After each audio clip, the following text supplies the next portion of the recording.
ঢাকাই সিনেমার প্রতিবাদী অভিনেত্রী পরীমণি।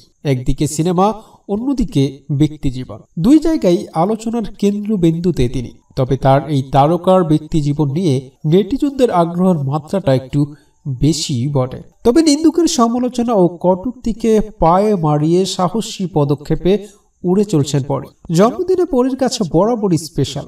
প্রতি বছর বেশ ঘটা করে এই দিনটিকে উদযাপন করেন তিনি। তবে এবারও তার ব্যতিক্রম হয়নি। নেচে গিয়ে নিজেকে ও প্রিয়জনদের মাতিয়ে রাখেন এই অভিনেত্রী। তার ব্যতিক্রমী পোশাক পরাতে আগত অতিথি ও নেটিজনদের নজর কেড়েছে। সমালোচনা থেকে বাদ পড়েননি নাচের ছলে পরীর উড়ে বেড়ানো। জন্মদিনে পরীমণির বিশেষ পোশাকে ধুমছে নাচ এই ভিডিও ভাইরাল হলে নেটিজনদের মধ্যে তীব্র প্রতিক্রিয়া শুরু হয়। কেউ পরীর সাম্প্রতিক কার্যক্রমকে সাহসী উচিত জবাব বলছেন, আবার কেউ একে বলছেন বেহায়াপানা। এমনকি জন্মদিনের পোশাক নিয়ে ট্রলের শিকার হয়েছেন এই চিত্রনায়িকা। হার মানার মেয়ে নন পরী।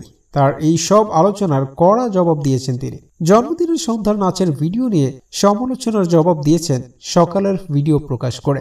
তিনি বলেন, জীবনের বিশেষ দিনটির সকালে গাজীপুরের একটি এতিমখানায় শিশুদের সঙ্গে সময় কাটিয়েছেন। তাদের সঙ্গে কেক কেটে তাদেরকে গিফট দিয়ে আনন্দের জোয়ারে বইয়ে দেন এই অভিনেত্রী। পরীর সেই ভিডিওতে দেখা যায় এতিম শিশুদের লাল শাড়ির সঙ্গে মিশিয়ে লাল চুড়ি পরেছেন পরী।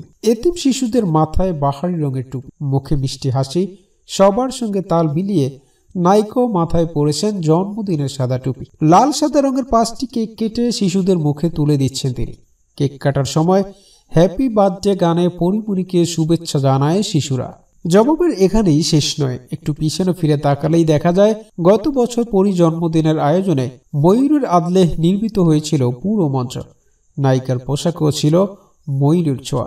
সেই আয়োজনে আগত সাংবাদিকদের কাছে নিজের অনুভূতি ব্যক্ত করার সময় ইংরেজিতে ময়ূরকে পিক বলতে গিয়ে ভুল করে ককপিট উচ্চারণ করে, আর সেটি নিয়েও আলোচনা কম হয়নি।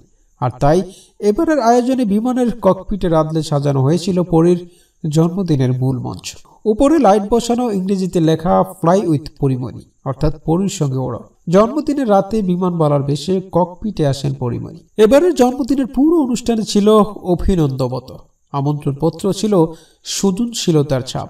বিমানের বোর্ডিং পাসের আদলেই তৈরি করা হয়েছিল এই নিমন্ত্রণপত্র, আর তাতে স্পষ্ট করেই লেখা ছিল, বিশুদ্ধ হৃদয়ের কাছে বন্ধুরাই অনুষ্ঠানে যেতে পারবেন। সাহসী এবং প্রতিবাদের ভাষা বিস্ময়কর। এর চেয়ে মধুর প্রতিশোধ আর হয় না।